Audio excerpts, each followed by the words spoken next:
Baik, Assalamualaikum warahmatullahi wabarakatuh. Jumpa lagi dengan saya Dr. Zainab Pujaina. Pada pertemuan kita hari ini, pertemuan ke-11, kita akan membahas tentang metode pembinaan, di mana metode pembinaan berdasarkan situasi, kemudian pendekatan dari atas atau top-down approach, kemudian pendekatan dari bawah atau sering disebut dengan bottom-up approach, kemudian metode pembinaan perorangan.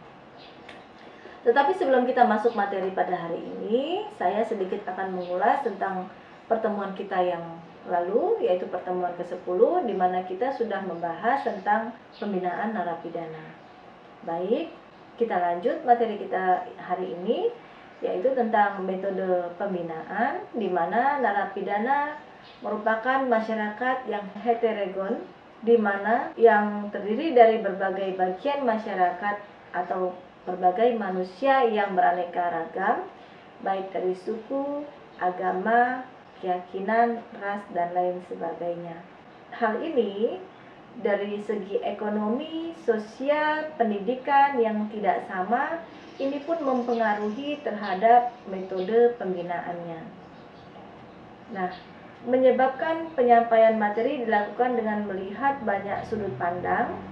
Kemudian materi pembinaan sama hanya disampaikan berbeda kepada beberapa narapidana. Penyebab pembinaan narapidana harus mengenal metode pembinaan karena perbedaan perlakuan dan berbagai jenis suku, agama, dan ras yang ada di lembaga pemasyarakatan.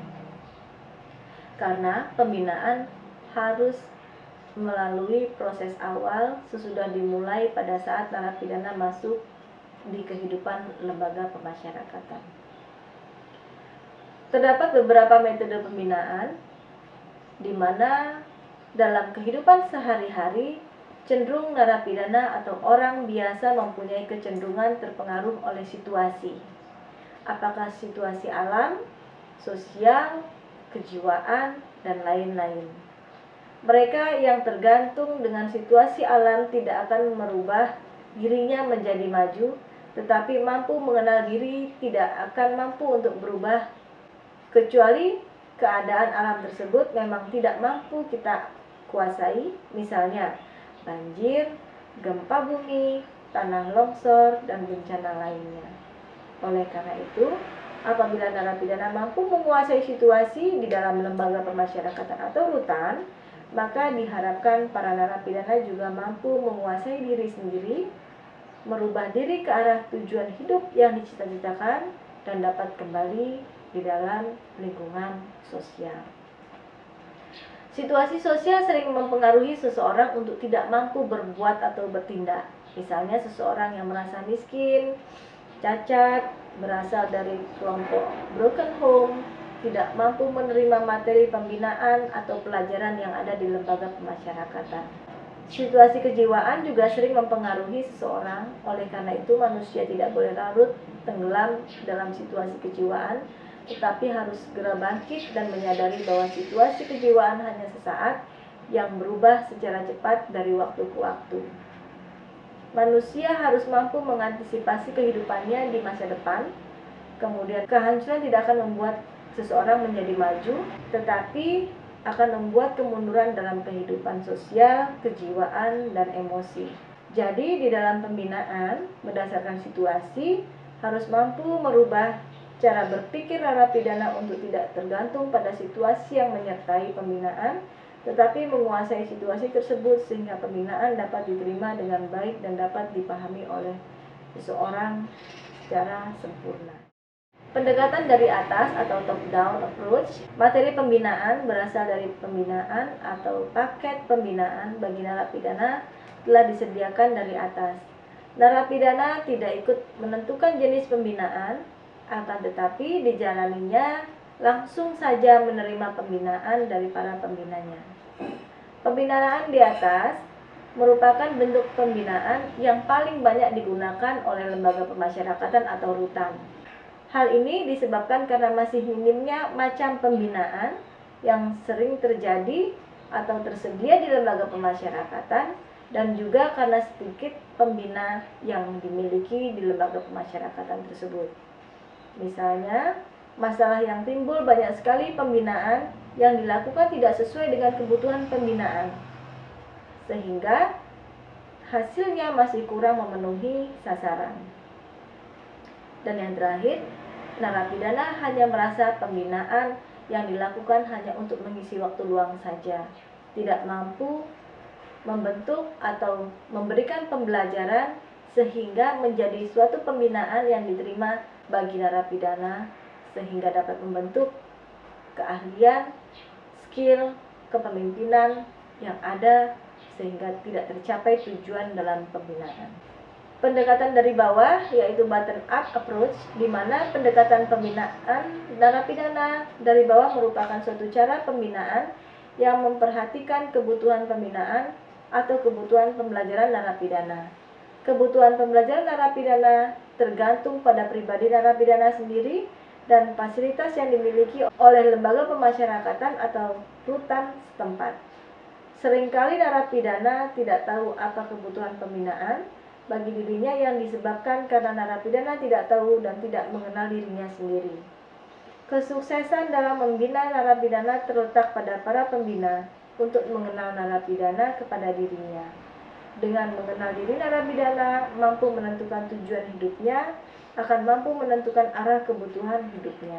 Pendekatan dari bawah membuat narapidana akan menentukan kebutuhan pembinaan, kebutuhan belajar bagi diri narapidana. Pendekatan yang mencolok antara pendekatan dari atas dengan pendekatan dari bawah adalah tujuan yang hendak dicapai. Tujuan yang hendak dicapai dalam pendekatan di atas telah ditentukan oleh pembina. Tujuan yang hendak dicapai oleh pendekatan dari bawah ditentukan oleh narapidana itu sendiri. Jadi perbedaan antara pendekatan dari atas dan dari bawah itu ditentukan oleh pembina dan yang akan menjalani pembinaan di dalam lembaga pemasyarakatan. Kemudian metode pembinaan perorangan atau individual treatment. Pembinaan narapidana secara perorangan diberikan kepada narapidana secara perorangan oleh tugas pembina. Pembinaan perorangan tidak harus terpisah secara sendiri-sendiri, tetapi dapat dibina dalam kelompok bersama dan mengenal secara sendiri-sendiri. Nah, dalam hal ini pembinaan secara perorangan akan banyak bermanfaat jika narapidana mempunyai kemampuan untuk berubah dirinya sendiri atau merubah dirinya sendiri, sehingga pada akhirnya narapidana memiliki keahlian kemampuan untuk kembali kepada masyarakatnya. Peran pembina hanya sebagai fasilitator, di mana motivator agar setiap narapidana mampu memecahkan masalahnya sendiri.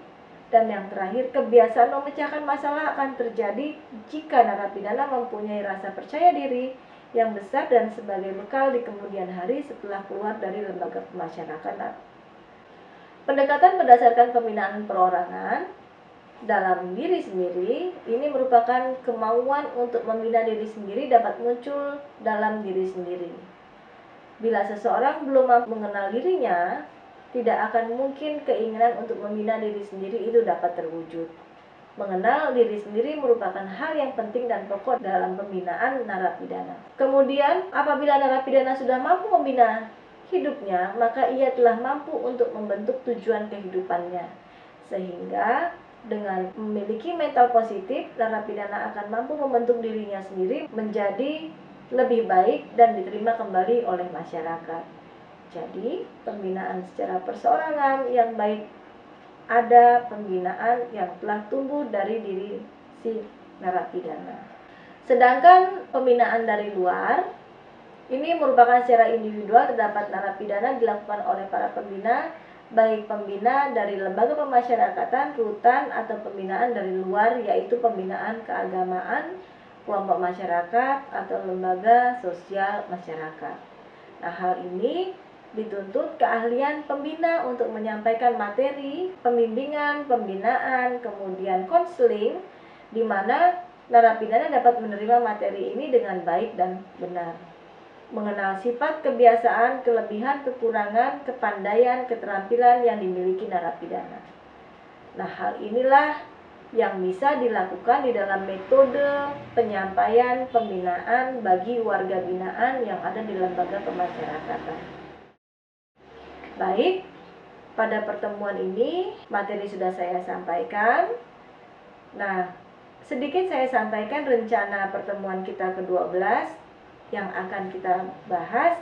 Materinya adalah mengenai pembinaan secara kelompok, belajar dari pengalaman, hal-hal yang harus diperhatikan dalam komunikasi, kemudian autosugesti dan derajat motivasi. Demikian pertemuan kita pada hari ini. Terima kasih. Billahi taufiq wal hidayah. Wassalamualaikum warahmatullahi wabarakatuh.